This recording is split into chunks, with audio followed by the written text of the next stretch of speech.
আজ রাতে ভাস্করের শালার ছেলের জন্মদিন। তো এইজন্য তারা সেখানে যাওয়ার জন্য রেডি হচ্ছে।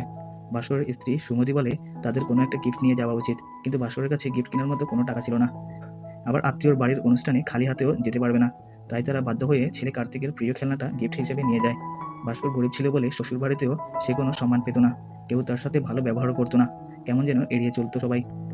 সুমতির মা চায় সে যেন ভাস্করকে ছেড়ে দিক। তিনি সুমতির আবার বিয়ে দিবেন।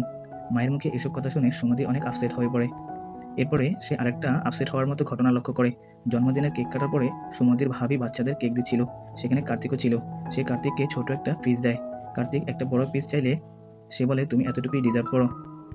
আড়াল থেকে এটা দেখে সুমতি খুব রেগে যায়। সে তখন কার্তিক ও ভাস্করকে নিয়ে বের হয়ে যায়। এরপর তারা একটা ক্যাফেতে আসে। কার্তিকের খিদে পেয়েছিল, তাই ভাস্কর তার জন্য বার্গার আনতে যায়। কিন্তু তার কাছে ৩টা বার্গার কেনার মতো টাকা ছিল না। সে দোকানদারকে বলে ২টা বার্গার দিতে। দোকানদার ভাস্করের পরিস্থিতি বুঝতে পেরে ২টো বার্গারের টাকা নিয়ে ৩টা বার্গার দেয়। খাবার পেয়ে কার্তিক খুব খুশি হলেও সুমতির অনেক আপসেট হয়েছিল।